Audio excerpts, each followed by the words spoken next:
Welcome to the SMO Studios. I'm Steve Rohrig. And I'm Curtis Lucanato. And today's webinar is going to be demographic shifts and how it impacts your business. And this is really done on research we've done, Curtis, on the Retirement Planning Mindshift white paper, which was released earlier this year, which really gets into some of the challenges we see in the retirement income space. Yep, exactly. Yep. So anyways, here's a quick, disclaimer here before we get too far.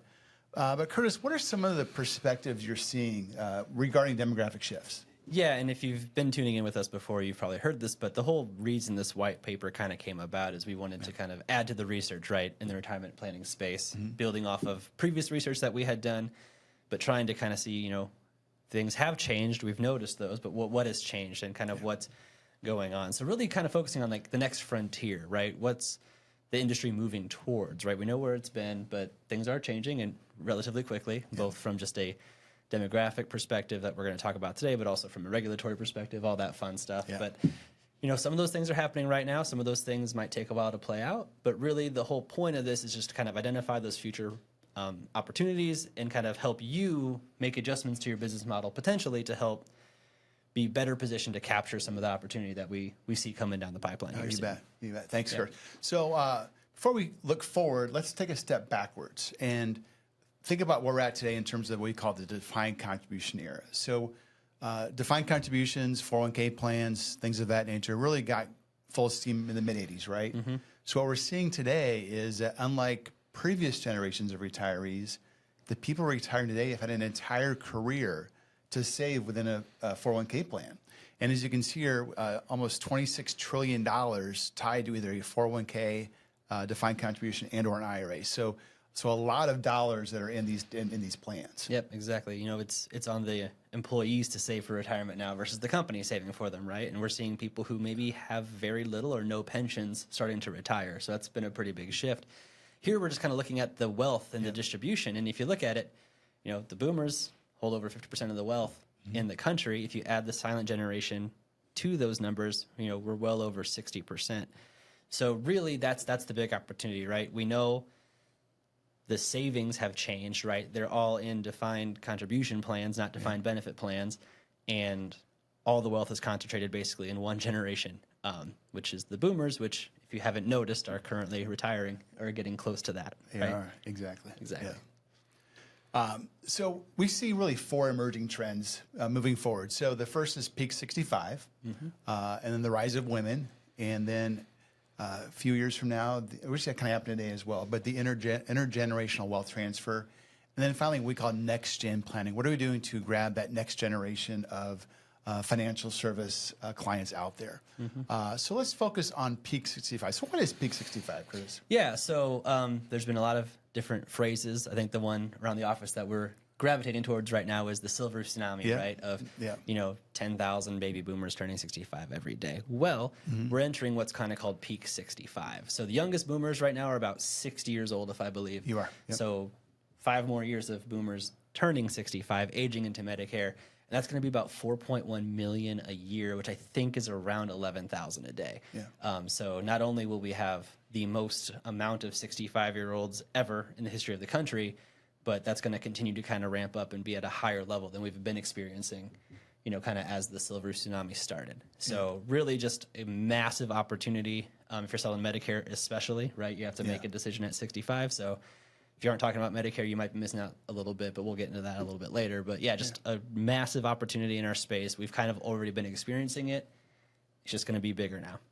Yeah. So that boomer space obviously ages 60 to 78 right now. So a big cohort of people. Yep.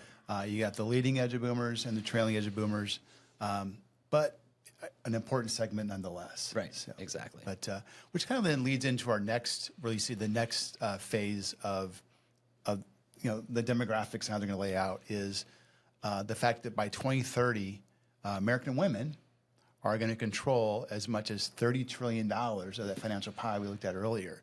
And a lot of these are going to be baby boomer women.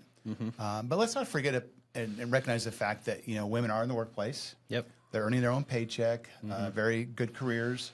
So, but on top of that, some of the demographic shifts, which are going to accelerate the role of women and the economic power that they will have. So, here's just a few things I think are interesting. Yeah. the fact that women tend to outlive men by 5 to 7 years. So think about, the fact that, it is what it is, right? Right. They tend to live longer. This one actually surprised a lot of people. Surprised me when I first saw it. But the average age of a widow is actually 59 years old. Yeah, that's incredibly young. It is. To be widowed, and that's kind of, I think that exacerbates that 5 to 7 average. I could see that maybe going up a little bit. Yeah. If, we have more widows and they're not even 60 yet, right? Yeah, exactly. So, we talked about, obviously, the earnings that women earn on their own, right? Their own paychecks.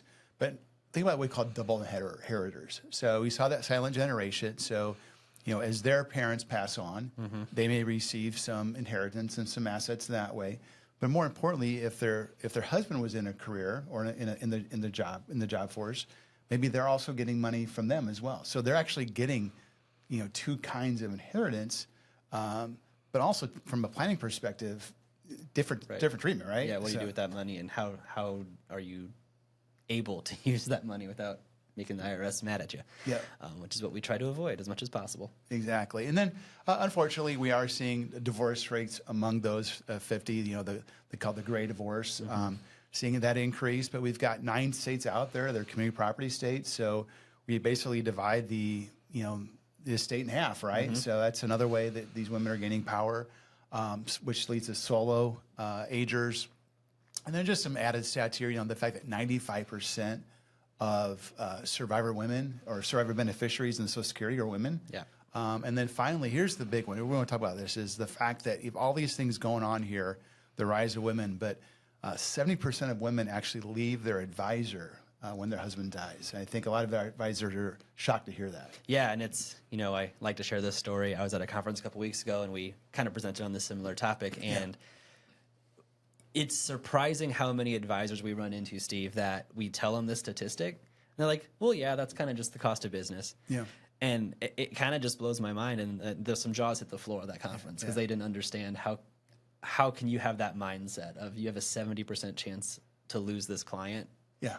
And that's just, okay, I'll find a new one. Like, is that what you're going to do? I mean, it's just crazy to me, but very important stuff. Yeah. So let's stick with the women topic here. And then you mentioned the advisor, retaining women clients. So what are some planning opportunities specific to this demographic shifts and, the shift of money within that world? Yeah, for sure. So kind of the caveat to this whole thing is none of these things are really exclusively specific to women in financial planning, right? I mean, it's a lot of kind of core principles that we use, but based on them living longer and all these other things happening than men, we do think that's going to disproportionately affect women just because they'll be the ones around and they'll be the ones dealing with this, right?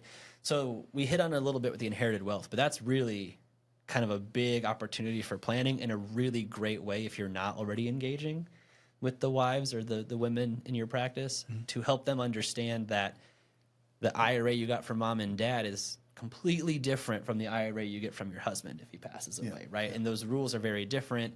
You've got a 10-year rule with your parents that starts right away. So, we've ran into some people who didn't start their plan 2-3 years in, so you've already eaten up a good portion of that 10 years you have to work with. Yeah. Just understanding those differences and making sure, again, we're not getting those IRS penalties, which can be pretty substantial. I think it's about 25%, which is a decent extra tax that's easily avoidable with proper planning. Yeah. Social Security as well. 95% of the Social Security survivor benefits are being paid to women right now. Divorce rates are also higher in that age gap. So there's a lot of different Social Security strategies that opens up if you have a divorced person or a widow or someone who's maybe both, and kind of what benefits are available to them and kind of how can you help them make a good Social Security election strategy based on all those different factors. Widow's penalty kind of makes sense, right? You were married filing jointly, now you're married single. If your income stayed the same, you might have jumped tax brackets, right? So what can we do to help with that? And then also just charitable giving and giving while living. It seems that women tend to be a little more charitably minded with their money than men do, and that's an important thing to know. And again, with proper planning, you can help them achieve those goals, right? Yeah. Which leads into this last topic, giving while living. We're seeing people, advisors, we're in that giving space, right? Not waiting till the end of their life to give their money away, maybe give away during their lifetime so they experience the joy and happiness, get to see it firsthand. I think we've got a great story that really warmed our hearts here at SMS. For sure. For those of you not, so earlier this year, Ruth Goatsman. She lived in New York, and unfortunately, her husband passed away a couple of years ago, and he was one of the original Berkshire Hathaway, tied in with Warren Buffett. So he had amassed a $3 billion nest egg or estate based on his involvement with Berkshire. She had a career as well. She was tied to the Einstein College of Business. She was a professor there. Long story short, husband passed away and left very broad instructions to her. Basically said, do what you feel is right with the money. And what did she do, Curtis? So she donated $1 billion to the Einstein College of Medicine to help cover tuition for medical students, right? $1 billion. Which is crazy. And It that's, is. but that's why she was alive. Yep. It wasn't that she slated that as them as a beneficiary of something. It was she felt she had the reins, right? He said, do whatever you feel is right with the money, and she felt that was right. And it's an incredible story, but also it's kind of like not the first thought I probably had with the money, not as charitably minded as she is, but really good planning opportunities to help you facilitate that, though. And kind of, I don't know what the makeup of the money she donated was. Was it IRA funds, whatever? But there's a lot of things we can add in the financial planning space, knowing that might be something they're interested in, to say, hey, what funds should we allocate to giving? How important is giving to you? And let's figure out a good plan that makes sure you can fit, your income goals and your legacy goals and your giving goals. And maybe, like Steve said earlier, experience that while you're still around, whether that's a college, whether that's the grandkids, right? There's a lot of different ways we can do that. Help just for those important financial goals in life, right? Exactly. So here's some things, Curtis, more, I call these soft skills, what can an advisor do to maybe engage women a little bit differently than men? Yeah. So, and again, it's really just I like the word engagement there, right? You're engaging them. It's when you have a meeting, are you talking to both the husband and the wife? Are they both there? Some of our top advisors will not have a meeting if only one spouse shows up, because they know how important it is to, make sure people are there. So really just making sure that they feel that they're there, they're part of the conversation, taking the time to educate them, kind of, we talked about that a little bit with the inherited IRA rules and kind of how those are different, but some of those things, Social Security, right? They're going to have questions about them. They may not be vocal about it, every relationship's different, but really just making sure that they feel that you're there to support them as well, which will increase the chances of them coming to you when something happens to their husband instead of going somewhere else because they don't feel that they have that relationship with you or that they are able to reach out to you, right? Every relationship is important, and providing a seat at the table and including them in those conversations. Yep, exactly. So let's talk about the great wealth transfer. I know we've heard some big numbers here, 60, in this case 72, $80 trillion, even over $100 trillion. Right. So it depends on who you ask. But in the next 20 years, a lot of money is going to shift hands between our country's oldest generation down to the next. So so big opportunity there. We kind of joke about how the IRS is already planning on that with some of the changes they've made to the inherited IRA rules and RMDs. People always ask me, well, why would the IRS move the RMD age to 75, right? And I'm like, well, because they don't want the 75-year-olds to pay taxes on the money. Yeah. They want their kids who are in their 50s to pay taxes on the money because they're working and statistically making the highest income they will, right? So they'll get more tax revenue. So again, knowing that that's there, life insurance, other ways to help get that money out, tax-free, Roth conversions, right? Really just how can you help make sure that that money stays with the family or with the charities, right? Because there's really three places money goes when you pass away, right? Yep. Your beneficiaries, your family, charities, the IRS. Yep. Most people want to give as little to the IRS as possible. I've yet to meet a client who thinks that the IRS should have top priority. There you go. I'm not saying they don't exist, but I would argue that's a pretty unicorn scenario. Yeah, keep that IRS at bay, right? Right, exactly. Yeah. So I'm a Gen X. And I'm a millennial. Millennial. So going back to that pie we saw earlier with that wealth, 50, almost 50% right now, and if you include the silent generation, a little bit more. But a lot of what we're reading is that it's going to skip the X's and go to the millennials Straight just to because us. of the way the ages are kind of lining up. Right, yeah. And then with the boomers being such a large year-wise generation, right? It kind of, The trailing edge versus Sorry, the leading Steve. edge. Yeah, I know. But maybe next time. Maybe next time. So then also then, as your practice evolves too, should you choose to make adjustments to really stay relevant, not only with what's going on in today's world, but, think about 5, 10, 15 years from now, how your practice may want to look. So, Right. Yeah. But, yeah. And then, that can be, do you have an emerging advisor or other agents in your office? Are you hiring younger talent? I mean, unfortunately, our industry is facing a pretty big crisis with younger people entering into it. But, at that same conference, someone said teachers make the best advisors. Yeah. And I don't know if this is true. He said all of them hate their jobs. So Yeah. it might be easy. But really, Yeah. Kind of thinking outside of the box of how can you not only make sure that your clients and their next generation are aware that you're open to working with them and that you can help them out, but also, your business. What's your plan? What is your plan for, exiting the industry or what have you? So kind of really just focusing kind of on two sides of that coin with next gen planning. Exactly. So we touched on earlier charitable giving, keeping the IRS at bay, those things. But what are some other planning areas, not only today but down the road, that an advisor can maybe start implementing into their practice, or maybe is already doing? So if you know anything about senior market sales, and me or Steve personally, I'm an annuity guy, but insurance plays a huge role in a lot of this. Life insurance for tax-free benefits to your beneficiaries, long-term care planning to kind of help cover those costs. Annuities involving annuities with income, with death benefit riders, with Roth conversion strategies. There's a lot that we can do there to help, not only make things easier for the person while they're alive, but making sure that the next generation is, kind of stepped up for. And then involving the kids, right? Making sure that they're part of the equation, and to kind of link that to long-term care. We have an advisor out in Ohio who, I love this story, but long-term care planning doesn't necessarily mean long-term care insurance, right? So, we talk a lot about how you should have a plan in place, and that plan should involve who gives you the care, what type of the care is, and where the care is given, and then how to pay for it, right? So he found out, I don't know how he found out, but he was told, I guess, that his mother-in-law's plan was that he and his wife were the long-term care plan. Okay. And he wasn't upset about that, but he's like, okay, I know I'm not going to be able to do it. I don't want to have to pay for it. So he actually ended up buying a long-term care policy for his mother-in-law. Interesting. She's been suffering from dementia. I think for about 20 years, she's been taking care of this policy. Wow. So he'll brag to you all day about how much money he saved and all that type of thing. But, when it comes to especially long-term care, I think it's important to kind of have that conversation and make sure, does the spouse know that they're who this person's thinking of? Because maybe the kids do want to buy a long-term care policy, right? Maybe the parents can't afford it or don't want to pay the premiums. But maybe the kid's like, hey, I can't uproot my life. I live in a different state.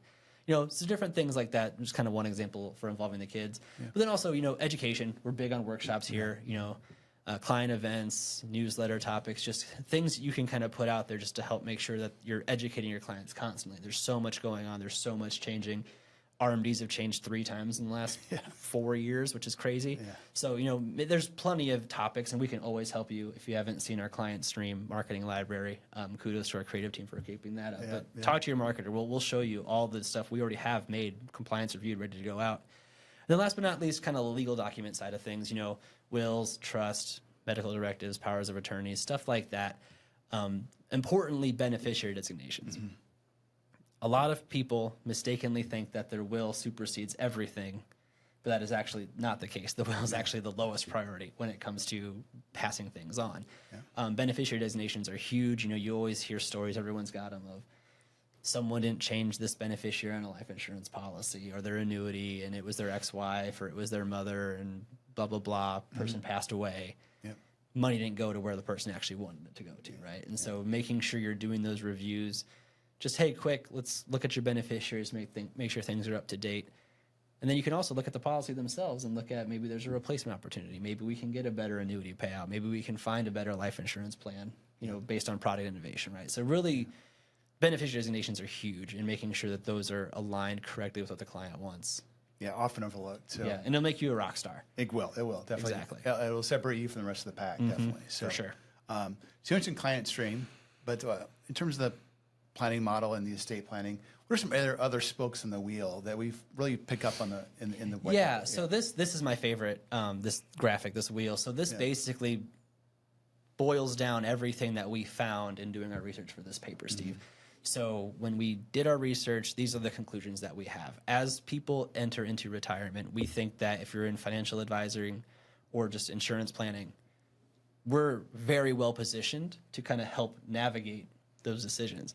And these are all of the different things that we've kind of found that people have questions about, and you're going to be able to help provide an answer for those.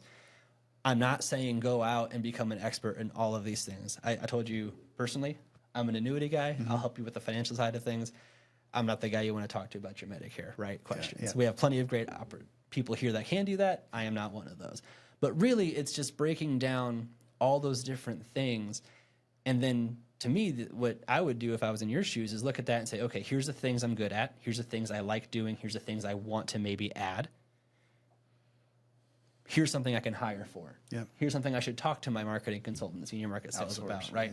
The big one, I talked about Medicare a lot. We have Medicare back office. Fantastic program. You can refer people. They'll be referred to a salary benefit advisor who will sign them up for Medicare. You get paid a finder's fee for that. And then if anything else comes up, they tell you about it. A lot of our top financial advisors really value Medicare back office because it solves that problem, keeps them all in-house. You're not sending them down the street to somebody else. That's just one great but small example, really, of what else we can do to kind of help navigate that, for sure. Exactly. So I did get a little help myself. So the client stream. So obviously one thing we offer through our entire team, our operation here at SMS, probably the best health and wealth platform in the IMO space. Let me go through our platform and what it can help and assist a producer out there, whether an advisor or insurance. So we'll hit on marketing systems first. We are a marketing organization after all. So, client stream, marketing library, free content. We're always pushing new stuff out. Our compliance team reviews it. We've got Social Security, taxes in retirement. I think we're working on some estate planning stuff. Whatever you want to talk about, and whether it's you want to send emails or letters to your clients, whether you want to host an event, we've got fully scripted PowerPoint presentations ready to go, and we don't charge you for anything on there. All that we ask is you do business with us. Outside of the content, we also have really great relationships with other firms that can help, market your event, get people signed up, registered, the follow-up, right? So there's some cost there, and we've negotiated better prices, but really we can help you set up a marketing system, whether it's you already have one and you want to improve it, or you kind of want to create one. We can definitely work with you on that. Dedicated support, that's really the role I mostly fill, and Steve as well here at SMS as a marketing consultant. I'm here to help you get contracted, do your product training, fill out an application, right? Run illustrations, understand what you're selling, especially on the annuity side of things. So helping with all those types of things. Technology, we haven't really touched on it yet, but Next Tech is our financial solutions tool that we've come out with. They have a really neat COMRA, color of risk money assessment tool. That's a very simple 11-point question quiz, takes 90 seconds to fill out, but it gives your clients a really clear understanding of kind of what their risk tolerance is and if where their money's invested lines up with that. Kind of going back to including women, we recommend that if you have a married couple, that they both fill those out separately versus together, because that can be a really good cocking point of like, okay, typically women tend to be a little more conservative, but they may or may not be. But it's a good talking point for you to have and for you to understand, too, how to give advice to both parties. And then Steve mentioned it, health and wealth. I really don't think there's a single company out there that can provide the amount of service that we can on this platform, whether it's you're writing Medicare and you want to write more Medicare and you want to add some of the health stuff or wealth stuff, on, more than happy to help you out. Or if you're on the wealth side of things and you maybe want to add Medicare, we can teach you how to build that agency and kind of do all your contracting and stuff like that. Or Medicare back office can be that outlet for you. So again, our whole platform, we really think that we've figured out this kind of SMS 360, right? It's a circle, it's all encompassing. And if you are doing business with us, we'd like to help you more. If you aren't doing business with us, please give us a call. We'd be more than happy to take a look at what you're doing and see how we can help. Exactly. So we did mention the Mindshift white paper earlier. So this is actually a copy of the white paper. And this is actually just one topic within the white paper. So it goes into a lot of different things. So maybe explain, the white paper, but more importantly, the 7 paths and how people can maybe recalibrate their business. Yeah. So the white paper is kind of the what. Is guess how I'll say it. The 7 is the how, right? And then maybe a little bit of why in both. But really, the 7 paths we wrote after the white paper was done to say, okay, we have all this great information. How do we implement it? That's where the 7 paths come in. There are 7 paths that we've kind of created based on the research in the white paper that you can take that are actionable items to prepare your business kind of for these shifts in retirement planning and shifts in demographics and the other topics that the white paper covers. So really great piece. Please fill out the survey. We'll get both copies to you. But really, the 7 paths is what you're going to want. That's what's going to be the needle pusher for you. That's going to drive some more business your way. Exactly. Awesome. So you mentioned the survey. We want to hear from you, hear your feedback. Love to send you the white paper. But also, too, we want to connect with you. We've got, 30 or 40 marketers here, consultants that work hand in hand in tandem with the people on a daily basis. So, so what do you want to say about that, Curtis? Yeah, so I've been a marketer here for about 8 years. Love what I do. I get to talk to you. I get to work with, advisors and agents all over the country, helping solve those retirement planning puzzles. I've mentioned a couple times I'm an annuity guy. I know my way around life insurance, long-term care pretty well. Yeah. I also know enough to know what I don't know about. And we have a really, like you said, 30 or 40 marketers here that are well-versed in all the different product lines that we offer. So whether you're helping somebody with their health insurance, financial insurance, we have a travel insurance department. Whatever insurance need that your client has, we also have an RIA with secret planning. So if you are in the advisory space and are looking for a change or maybe want to explore what that could look like, more than happy to connect you with those guys down there. Exactly. But yeah, we're a big team here at SMS. So if you call in and get somebody who may not know the answer to your question, we'll find the person in the building that does. Yeah. So like I said, love to hear from you. Thanks for your time. Hopefully the information was beneficial to you. Hopefully you feel you've learned something today. But on behalf of Curtis, myself, appreciate your time, appreciate what you do, and thanks for being with us. Yep, thank you.